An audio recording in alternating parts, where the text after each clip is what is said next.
والسلام على سيدنا محمد وعلى آله وأصحابه أجمعين. الحمد لله والصلاة والسلام على سيدنا محمد وعلى آله وأصحابه أجمعين. أما بعد فأعوذ بالله من الشيطان الرجيم. بسم الله الرحمن الرحيم. وقضى ربك ألا تعبدوا إلا إياه وبالوالدين إحسانا. وقال النبي صلى الله عليه وسلم: بروا آباءكم تبركم أبناؤكم عفوا تعف نساؤكم. عن ابن مسعود رضي الله تعالى عنه: سألت النبي صلى الله عليه وسلم: أي العمل أحب إلى الله؟ قال: الصلاة على وقتها. ثم أي؟ قال: بر الوالدين. ثم أي؟ قال: الجهاد في سبيل الله، أو كما قال عليه الصلاة والسلام. اللهم صل على سيدنا محمد النبي الأمي وعلى آله وأصحابه وسلم. اللهم صل على سيدنا محمد النبي الأمي وعلى آله وأصحابه وسلم. حضرت عبداللہ ابن مسعود رضی اللہ تعالی عنہ صحابہ میں علماء صحابہ میں سے جن سے صحابہ رضوان اللہ علیہ اجمعین آ کے اپنے مسائل پوچھا کرتے تھے. فرمانے لگے: میں نے رسول اللہ صلی اللہ علیہ وسلم سے پوچھا، اے اللہ کے رسول، اللہ کو سب سے پسندیدہ عمل کون سا ہے، سب سے محبوب عمل؟ اللہ رب العزت نے اپنے پیارے نبی کے پیارے ساتھی ایسے منتخب فرمائے جن کا ذوق بھی دنیا میں سب سے اچھا ذوق تھا، پاکیزہ ذوق. میرا بھی شوق ہے نا، ان کا بھی ایک شوق تھا. میرا بھی ایک ذوق ہے، ان کا بھی ایک ذوق تھا. میری بھی ایک سوچ کا انداز ہے، ان کی بھی ایک سوچ تھی. اللہ نے پوری دھرتی سے چناؤ کیا، چناؤ اپنے نبی کے ساتھیوں کے لیے. کوئی مشرق سے، مغرب سے، شمال سے، سبھی کو نبی کے پاس اکٹھا کر دیا، جنہیں مسلمان حضرات صحابہ رضوان اللہ علیہم اجمعین کہتے ہیں. خوب پاکیزہ ذوق ملا تھا انہیں، پاکیزہ سوچ ملی تھی. کیا کہنے لگے؟ جن کے زندگی کا ہر لمحہ اللہ کی اطاعت میں گزر رہا تھا، ہر لمحہ. لیکن پھر بھی پیارے نبی سے اگر سوال کر بھی رہے تو کیا، اللہ کے رسول، اللہ کو سب سے محبوب عمل کون سا ہے تاکہ ہم وہ کر لیں، اللہ کے محبوب بن جائیں. حضرت ابو ہریرہ رضی اللہ تعالیٰ عنہ نے ایک مرتبہ حضرت عبداللہ ابن عمر رضی اللہ تعالیٰ عنہ کے سامنے پیارے نبی کا پیارا ارشاد نقل کیا کہ جو شخص جنازے میں شریک ہوتا ہے اسے اللہ ایک قرات کے بقدر اجر دیتا ہے، اور جنازے کے ساتھ قبر کی تدفین میں شریک ہوتا ہے 2 قرات ملتے ہیں. قرات ایک پیمانہ ہے، چھوٹا سا، لیکن پیارے نبی نے فرمایا جنت میں یہ پیمانہ احد پہاڑ کے برابر ہوگا. تو جب ابو ہریرہ رضی اللہ تعالیٰ کی زبان سے اللہ کے رسول کی یہ بات سنی عبداللہ ابن عمر نے تو ایک ٹھنڈی آہ لی.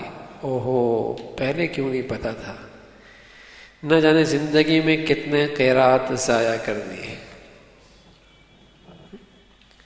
جیسے میں بھی ٹھنڈی آہیں بڑھتا ہوں نا، یہ کیوں نہیں ملا، میں بھی ایسا کر لیتا، میں اس منڈی تک کیوں نہیں پہنچا، میں نے یہ آرڈر کیوں نہیں لیا، میں نے اس وقت کاروبار کا یہ فیصلہ کیوں نہیں کر لیا، میں نے اسے پارٹنر کیوں نہیں بنایا، میں نے اس کے تعلقات سے فائدہ کیوں نہیں اٹھایا؟ یہ آہیں نکلتی ہیں اندر سے.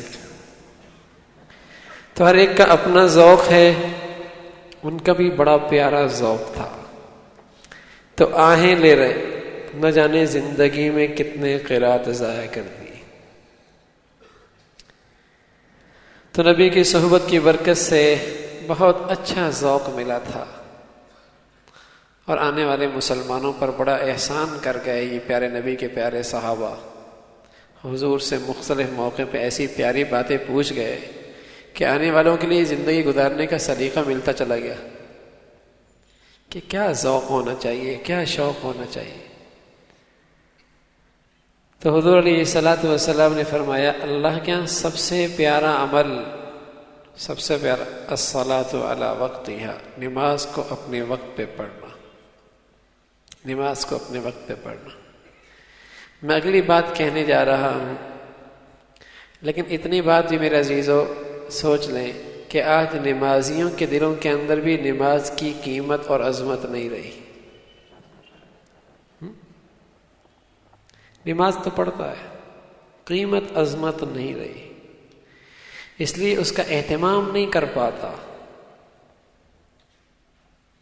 کاروبار کی قیمت عظمت ہے، اور کاروبار کے سلسلے میں کہیں سفر جانا ہے، مجال ہے کہ صبح سویرے 4 بجے کی فلائٹ مس ہو جائے. قیمت ہے نا، 8,000 کا ٹکٹ لیا ہوا ہے.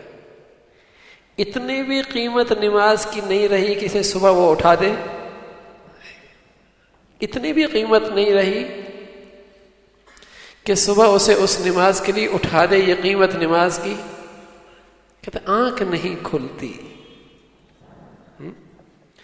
ہمارے عزیزوں نمازیوں کے اندر بھی نماز کی عظمت قیمت نہیں رہی، کہ اسے وہ قیمت ہی نہیں ہے کہ اندر سے اسے اٹھا دے. مسلمان اور ان کے گھروں سے فجر کی نماز کا رواج ختم ہوتا چلا جاتا.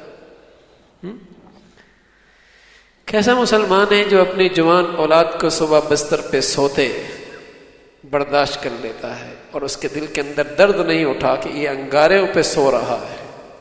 فجر کی نماز، میں نہیں کہہ رہا، میں دھوکہ نہیں دینا چاہ رہا، قرآن کی بات عرض کر رہا ہوں. ما سلککم فی سقر، کیوں پڑے ہو جہنم میں؟ قالوا لم نک من المصلین، ہم نماز نہیں پڑھتے تھے. یہ اللہ کا کلام ہے. ما سلککم فی سقر، کیوں پڑے ہو جہنم میں؟ قالوا لم نک من المصلین، نماز نہیں پڑھتے تھے. تو نمازی پڑھنے والا بھی، اس کے دل کے اندر بھی نماز کی عظمت اور قیمت نہیں ہے.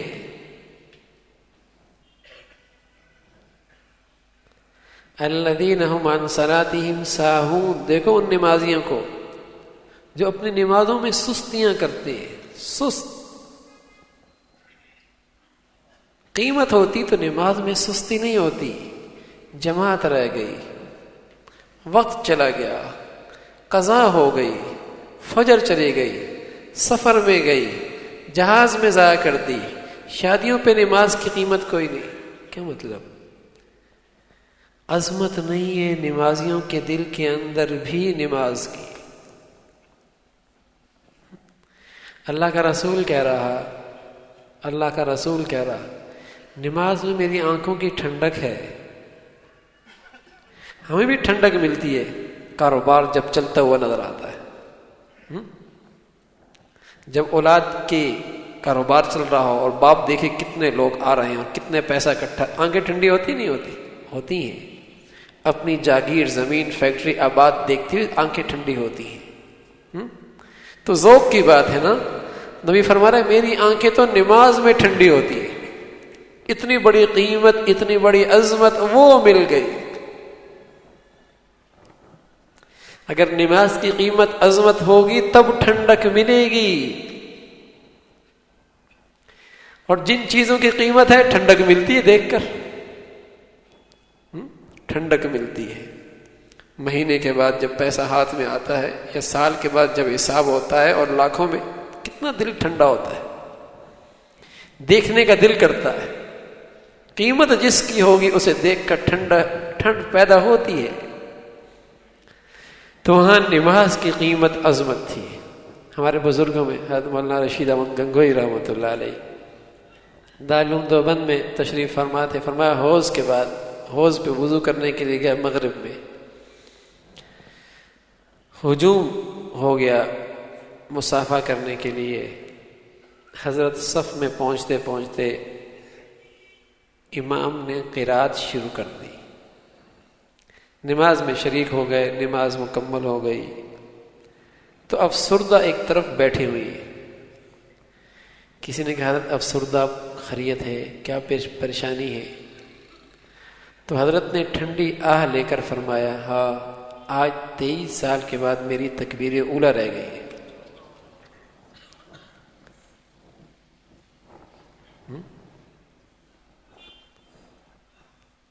اب تو یہ بھی آتا ہے یار یہاں تو صرف نماز کی بات ہوتی ہے، کوئی اور تو بات ہی کوئی نہیں. کیا مطلب نماز کوئی معمولی چیز ہے؟ نماز کی عظمت ختم ہو گئی.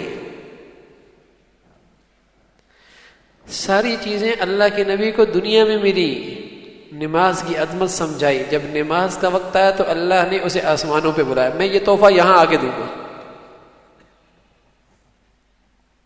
یہ تحفہ یہاں ملے گا اوپر معراج پہ. نماز تھی مسلمان کی. میرے نبی فرما رہے کہ جب بھی مجھے رنج آتا، تکلیف آتی تو میں فوراً مصلی پہ کھڑا ہو کے نماز پڑھتا. جب آدمی پریشان ہو اور کانوں میں محبوب کی میٹھی آواز پڑے یا محبوب توجہ سے اس کی بات سنے تو رنج ختم ہو جایا کرتا ہے.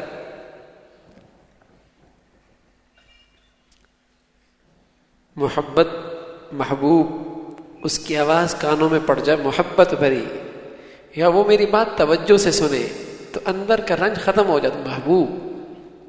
محبوب تو نبی فرما رہے رنج آتا میں اپنے محبوب سے باتیں کرنا شروع کر دیتا، میرا رنج ختم ہو جاتا.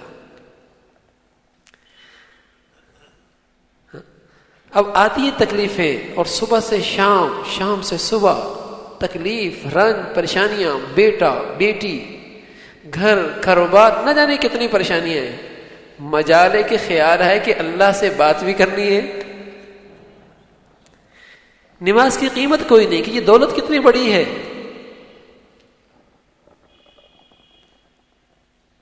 سب سے قریب ہونے کی کوششیں یہاں موجود ہیں. اس کے قریب ہو جاؤں، اس سے تعلقات بنا لوں، اس کے ہاں کچھ میرا مقام بن جائے. اور اللہ کا رسول کہہ رہا ہے جب مومن بندہ سجدے میں جاتا ہے تو اللہ کے سب سے زیادہ قریب ہو جاتا ہے. لیکن وہ قیمت ہی نکلی، عظمت ہی نکلی اندر سے. پڑھنے والا بھی سرسری انداز میں پڑھتا ہے، سرسری انداز میں، سوچا نہیں کہاں کھڑا ہوں، کس کے سامنے کھڑا ہوں. تو عبداللہ ابن مسعود رضی اللہ تعالیٰ عنہ فرمانے لگے میں نے اللہ کے نبی سے پوچھا اللہ کے یہاں سب سے افضل عمل؟ فرمایا الصلاۃ علی وقتہا. میں نے کہا پھر؟ کہا بر الوالدین، والدین کے ساتھ حسن سلوک کرنا، والدین کے ساتھ حسن سلوک کرنا. عبداللہ فرمانے لگے میں نے کہا پھر؟ فرمایا الجہاد فی سبیل اللہ، الجہاد فی سبیل. بتانا یہ چاہ رہا ہوں والدین کے ساتھ حسن سلوک، اسے نماز اور جہاد کے درمیان رکھا.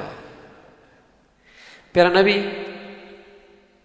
آنے والے مریض کی نبض پہ ہاتھ رکھ کے علاج تجویز فرمایا کرتے تھے، اور کامیاب طبیب اور حکیم ایسا ہی کیا کرتا ہے. کبھی تو آپ علیہ الصلاۃ والسلام نے آنے والے سواری کے جواب میں فرمایا کہ سب سے افضل تیرے لیے یہ ہے کہ تو نماز کو اپنے وقت پہ پڑھ. کبھی کسی کو کہا سب سے افضل عمل یہ ہے کہ تو والدین سے اس میں سلوک کر. کسی سے کہا سب سے افضل عمل یہ کہ تیری زبان ہر وقت اللہ کے ذکر سے تر و تازہ رہے. کسی نے کہا سب سے افضل عمل یہ کہ تو اللہ کے راستے میں جہاد کر. کوئی شخص آیا نماز کا اہتمام ہے، اسے والدین کے حسن سلوک کی پرواہ کوئی نہیں، اسے دوسرا سبق دیا. کوئی ایسا ہے جو ان چیزوں کی رعایت رکھتا ہے لیکن زبان اس کی غفلت میں رہتی ہے، اسے کہا اللہ کا ذکر کثرت سے کیا کر، اسے وہ سبق دیا۔ مربی ایسا ہی ہوا کرتا ہے، جس چیز کی مریض کی ضرورت ہو اسی کی تشخیص کرے اور دوا دے دے۔ تو یہاں حضور علیہ الصلوۃ والسلام نے بر الوالدین کو جہاد سے پہلے ذکر فرمایا، حالانکہ جہاد جس کے لیے قرآن میں 400 سے زائد آیتیں، اور خود پیارے نبی کا ایک بڑا حصہ غزوات میں جہاد میں گزرا، بلکہ آپ علیہ الصلوۃ والسلام نے فرمایا شہید کا خون گرا اور اللہ نے اس کے سارے گناہ معاف کر دیے۔ اور اللہ کا نبی کہہ رہا میری دل کی آرزو یہ وددت ان اقتل فی سبیل اللہ ثم احیا ثم اقتل ثم احیا ثم اقتل، میری تمنا ہے کہ میں اللہ کے راستے میں شہید ہوں پھر زندہ کیا جاؤں، پھر شہید ہوں پھر زندہ کیا جاؤں اور پھر شہید ہوں۔ اتنا بڑا عمل، اتنا بڑا عمل۔ لیکن فرمایا بر الوالدین، والدین کے ساتھ حسن سلوک کرنا، اس کو اس سے بھی پہلے ایک شخص آیا یمن سے کہ اللہ کے رسول میں آپ کے ساتھ اللہ کے راستے میں جانا چاہتا ہوں، اللہ کے راستے میں جانا چاہتا ہوں۔ کیا تیرے ابا اماں زندہ ہیں؟ کہاں زندہ ہیں؟ کیا ان کی خدمت؟ کا کوئی نہیں۔ کہا جا، تیرا جہاد تیرے ماں باپ کی خدمت کے اندر ہے۔ پھر ایک شخص آیا، کہا میں بھی آپ کے ساتھ جانا چاہتا ہوں، صرف خلوص کے ساتھ، کوئی شہرت، کوئی مفاد، کوئی چیز پیش نظر نہیں، اور میں اسی جذبے کے اپنے ماں کو رلا کے آیا ہوں اور آپ کے ساتھ جانا چاہتا ہوں۔ فرمایا جا، تیرا سارا فضیلت اسی میں ہے کہ جیسے تو نے انہیں رلایا ہے اب جا کے انہیں ہنسا بھی صحیح۔ والدین کے ساتھ حسن سلوک، والدین کے ساتھ حسن سلوک۔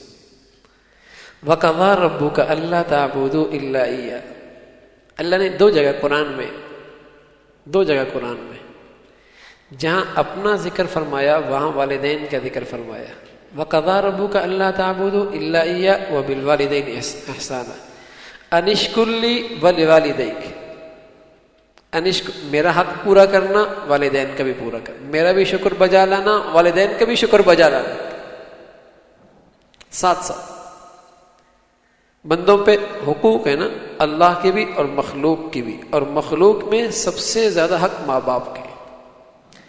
اگر ماں باپ مسلمان نہیں بھی ہیں تب بھی اولاد کے لیے انہیں تکلیف اور ایذا پہنچانا جائز نہیں ہے، کافر کو بھی والدین والدین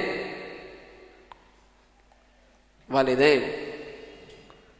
حضور علیہ الصلوۃ والسلام کی خدمت میں ایک شخص آیا کہ یا رسول اللہ میرے احسان کا سب سے زیادہ مستحق کون ہے؟ کہا تیرا ابا، کہا تیرا اماں، پھر پوچھا کون ہے؟ کہا اماں، پھر پوچھا کون؟ کا اماں، پھر پوچھا کون؟ کا ابا۔ تو علماء نے لکھا کہ ماں خدمت کی زیادہ محتاج ہے، اس لیے اس کا ذکر بار بار کیا، اور باپ احترام کا ادب کا زیادہ محتاج ہے، اس لیے باپ کے لیے ادب زیادہ ہو، احترام زیادہ ہو، ماں کی خدمت زیادہ ہو۔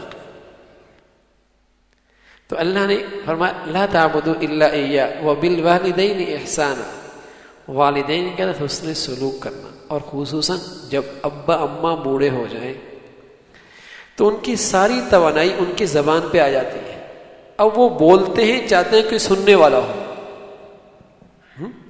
بڑھاپے میں۔ تو خصوصیت کے ساتھ اللہ نے کہا جب وہ بوڑھے ہو جائیں، وہ یا ان میں سے ایک، تو ان کے سامنے ہوں نہ کرنا، اس طریقے سے آواز جو نافرمانی والے نہ نکالنا، جھک کے رہنا، جھک کے۔ اور عجیب اللہ کی شان، جب اپنی بات کی تو ایک جملہ کا اللہ تعبدوا الا اياه بس، اور جب ابا اماں کی بات آئی تو 7 جملے کہے، 7 جملے۔ وبالوالدین احسانا اما يبلغن عندك الكبر احدهما او كلاهما فلا تقل لهما اف ولا تنهرهما وقل لهما قولا كريما واخفض لهما جناح الذل من الرحمة وقل رب ارحمهما كما ربياني صغيرا۔ اتنے سارے جملے ہدایات دیں، اور ساتھ یہ کہا ساری زندگی بھی ماں باپ کے لیے یہ کرتا رہے، خدمت کرتا رہے، خدمت کرتا رہے، تب بھی ان کی خدمت کا حق ادا نہیں ہو سکتا۔ اللہ سے فریاد کرنا، اے اللہ جیسے بچپن میں انہوں نے مجھ پہ شفقت کی، تم بھی ان پہ رحم اور شفقت فرما۔ ماں باپ، حضور علیہ الصلوۃ والسلام نے ایک موقع پہ ممبر پہ اوپر چڑھ رہے اور خلاف معمول آمین کہتے جا رہے ہیں، آمین کہتے جا رہے ہیں، آمین کہتے جا رہے ہیں۔ نیچے آئے، صحابہ نے عرض کیا، یا رسول اللہ آج آپ کا معمول بدلا ہوا دیکھا ہے۔ فرمایا جبرائیل امین آئے تھے، انہوں نے 3 بد دعائیں کی تھی، اور ان بد دعاؤں پر میں نے کہا تھا اے اللہ قبول فرما دے۔ جبرائیل کی بد دعا اور پیارے نبی کی سفارش قبولیت کی تو کیا حال ہوگا اس کا؟ میں نے اس نے بد دعا کی کہ رمضان پائے بخشش نہ ہو، میں نے کہا، اور وہ ہلاک ہو جائے، میں نے کہا آمین۔ فرمایا اس نے دوسری بد دعا کی کہ محمد الرسول اللہ، سب کہیں صلی اللہ علیہ وسلم، جس کے سامنے آپ کا نام آئے اور درود نہ پڑے اللہ وہ ہلاک ہو جائے، میں نے کہا آمین۔ تیسرا جبرائیل نے بد دعا کی جو بوڑھے ماں باپ پائیں اور ان کی خدمت کر کے جنت نہ جائے وہ ہلاک ہو جائے، میں نے کہا آمین۔ ماں باپ مل جائیں اور جنت نہ پہنچے، ماں باپ کا خزانہ مل جائے، خزانہ، اور جنت نہ جا پائے۔ ماں باپ سرمایہ تھے، سرمایہ۔ جتنا بوڑھا ہوتا ہے اتنا زیادہ قیمتی بنتا ہے مسلمانوں میں، مسلمان اولاد میں ماں باپ جتنے بوڑھے ہوتے ہیں اتنے قیمتی بنتے ہیں۔ مسلمانوں کا معاشرہ تو یہی تھا۔ ایک موقع پہ ایک باپ اور بیٹا صحن میں بیٹھے، باپ نے بیٹے سے کوئی چیز پوچھی کہ سامنے دیوار پہ جو کالا کوا ہے اس کے بارے میں پوچھا، یہ کیا ہے؟ تو بیٹے نے اسے جواب دیا، پھر سوال کیا، پھر جواب دیا۔ جب تیسری مرتبہ بیٹے سے سوال ہوا تو جواب میں تلخی آ گئی، اور چوتھی مرتبہ اور تلخی بڑھ گئی، ڈانٹنے کی کیفیت۔ تو باپ پرانی ڈیری گھر سے اٹھا کے لایا کمرے سے اور کہا بیٹے ایک وقت تھا جب تو چھوٹا تھا اور میرے جسم میں جوانی تھی، تو میرا بیٹا ہے، میں تیرا باپ۔ ہاں، اس وقت تو نے بھی مجھ سے اسی انداز کے سوال کیے اور 15 مرتبہ سوال کیا، اور میں نے ہر مرتبہ پہلے سے زیادہ شفقت سے جواب دیا تھا۔ یہ فرق ہے باپ بیٹے میں۔ آج اولاد کی صرف زبان کی تلخی نہیں ہے ماں باپ کے لیے، بدقسمت اولاد تو ہاتھ بھی اٹھاتی ہے۔ کوئی بھی ماں باپ کو ستا کر دنیا میں آسائش سے نہیں رہا، خوار رہا ہے، خوار رہا ہے، خوار رہا۔ اور پھر نبی علیہ الصلوۃ والسلام نے فرمایا بروا آباءکم تبرکم ابناؤکم، ماں باپ کے ساتھ حسن سلوک کرنا تاکہ تمہاری اولاد تمہارے ساتھ حسن سلوک کرے۔ عفو تعفو نساؤکم، تم پاک دامن رہنا تاکہ تمہاری عورتیں پاک دامن رہیں۔ ری ایکشن ہوگا، عدلے کا بدلہ ہوگا، جیسا بویا جائے گا ویسا کاٹا جائے گا۔ دنیا ہے اور اللہ ہے، حکیم ہے، حکیم اور قادر ذات، بیٹھی ذات، تو جیسا کرو گے ویسا دنیا کے اندر ہی ویسا اوقات اس کا پیش ہوگا سامان۔